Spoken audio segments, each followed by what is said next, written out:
말씀과 찬양이 흘러넘치는 극동방송입니다.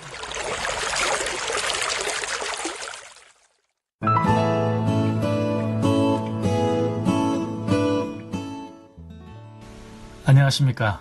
말씀이 힘이 있어 흥왕하는 교회 신월 중부교회 최행강 목사입니다. 하나님을 믿지 않는 자들에게 기독교가 받는 가장 큰 오해가 한 가지 있는데, 그것은 기독교가 불효하는 종교라는 것입니다. 그 이유는 기독교가 조상들의 제사를 지내지 않는다는 것 때문이죠. 그러나 이러한 생각은 그야말로 오해입니다. 기독교는 효도하는 종교입니다. 그 가장 확실한 증거가 모든 일에 있어 우리의 진정한 모범이 되시는 예수님께서 효도의 삶을 사셨다는 것입니다.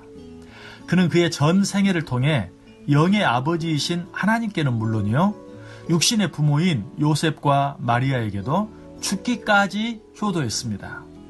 이 사실은 그가 십자가에 달려 운명하시는 순간에도 그의 어머니를 그의 사랑하는 제자 요한에게 부탁하는 모습을 통해 잘 알 수 있습니다. 그리고 기독교가 효도하는 종교임을 잘 알 수 있는 또 한 가지 증거는 기독교의 근간이 되는 계명인 십계명입니다. 십계명 가운데 내 부모를 공경하라는 계명이 있는데, 이 계명은 십계명 가운데 제5계명에 해당하는 말씀입니다. 그런데 이 계명은 몇 가지 독특한 특징을 가지고 있습니다. 그 첫 번째 특징은 이 계명이 십계명 가운데 맨 가운데에 위치해 있다는 것입니다. 십계명은 크게 두 부분으로 나누어지는데, 첫 번째 부분은 하나님에 관한 계명으로 1계명부터 4계명까지이고, 두 번째 계명은 사람들에 관한 계명으로 5계명부터 10계명까지입니다. 그런데 내 부모를 공경하라는 제5계명이 그 한 가운데 있는 것은, 부모를 잘 공경하는 사람이라야 위로는 하나님을 잘 섬길 수 있고, 또 아래로는 다른 사람들과 좋은 관계를 유지하며 살 수 있다는 뜻입니다. 그렇습니다. 눈에 보이는 부모도 잘 섬기지 못하는 사람은 절대로 눈에 보이지 않는 하나님을 잘 섬길 수 없을 뿐만 아니라 다른 사람들과도 결코 좋은 관계를 가질 수 없는 것입니다. 그리고 내 부모를 공경하라는 계명의 두 번째 특징은, 사람에 관한 다른 모든 계명들은 모두 하지 말라는 부적용으로 되어 있는데, 내 부모를 공경하라는 제5계명만큼은 하라라는 긍정형으로 되어 있다는 사실입니다. 이것은 다른 모든 계명들도 마찬가지이지만 특별히 부모를 공경하는 일만큼은 하지 않아서는 안 될, 정말 마땅히 해야 할 일이라는 사실을 강조하고 있는 것입니다. 그리고 내 부모를 공경하라는 계명의 세 번째 특징은, 이 계명이 사람에 관한 계명으로는 첫 번째 계명이라는 것입니다. 이미 앞에서 설명드린 대로 십계명은 크게 두 부분으로 나누어지는데, 첫 번째 부분은 하나님에 관한 계명으로 1계명부터 4계명까지이고, 두 번째 부분은 사람들에 관한 계명으로 5계명부터 10계명까지라고 했습니다. 그런데 사람에 관한 계명 가운데 첫 번째 계명이 내 부모를 공경하라는 계명이라는 사실은 인간의 일 가운데 가장 중요하고 가장 첫째 되는 일이 바로 부모를 공경하는 일이라는 것을 가르쳐주는 것입니다.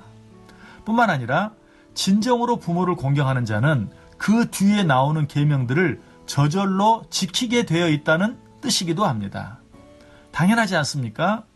부모에게 진정으로 효도하는 사람이 살인할 리가 없습니다. 부모에게 진정으로 효도하는 사람이 간음할 리가 없습니다. 부모에게 진정으로 효도하는 사람이 도적질할 리가 없습니다. 그리고 진정으로 부모에게 효도하는 사람이 거짓말할 리가 없습니다. 하나님은 이 사실을 아셨습니다. 그래서 일상에서 인간들이 마땅히 행해야 할 많은 계명들을 말하기 전에 제일 먼저 내 부모를 공경하라고 말씀하신 것입니다. 마지막으로 부모를 공경하라는 제5계명 속에는 또 한 가지 중요한 특징이 있는데, 그것은 다른 계명들에는 그 어떤 계명에도 축복의 약속이 포함되어 있지 않는데, 유독 내 부모를 공경하라는 제5계명 속에만 축복의 약속이 뒤따라온다는 사실입니다. 내 부모를 공경하라. 그리하면 내 하나님 여호와가 내게 준 땅에서 내 생명이 길리라. 이 말을 다른 말로 하면 하나님께서 다른 계명들에는 특별한 상품을 걸지 않으셨는데 유독 내 부모를 공경하라는 계명에만 상품을 거셨다는 것입니다. 왜 그랬겠습니까? 그만큼 이 계명이 중요하기 때문입니다. 그래서 사도 바울도 이 계명에 대해 가르치면서 내 아버지와 어머니를 공경하라. 이것은 약속이 있는, 즉 상품이 걸려있는 첫 계명이다라고 다시 한번 강조하고 있는 것을 보게 됩니다. 그런데 그 축복이 어떤 축복입니까? 이 땅에서 그 생명이 길게 되는 축복, 즉 장수의 축복입니다. 여기에서 말하는 장수란 글자 그대로 이 세상에서 건강하고 오래 사는 축복일 뿐만 아니라 무엇보다도 기쁨이 충만하고 행복이 넘치는 삶을 말합니다. 왜냐하면 기쁨과 행복이 없는 삶은 길면 길수록 괴로울 뿐이기 때문입니다. 하나님께서 그런 장수를 축복으로 내걸 리가 없습니다. 성경이 말하는 장수는 그 길이보다도 기쁨이 충만하고 행복이 넘치는 삶, 그래서 언제 이 세상을 떠나도 여한이 없는 삶을 말합니다. 마치 맛있는 음식을 더 이상 먹지 못할 정도로 실컷 먹은 사람이 아무 미련 없이 잔칫집을 떠날 수 있는 것과 같은 그런 삶을 말합니다.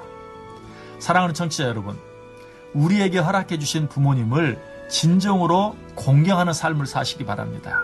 그렇게 함으로 이 세상에서 다른 어떤 것으로도 얻을 수 없고 다른 어떤 것으로도 누릴 수 없는 기쁨이 충만한 삶, 그리고 행복이 넘치는 삶을 살아가실 수 있게 되기를 주님의 이름으로 간절히 축복합니다.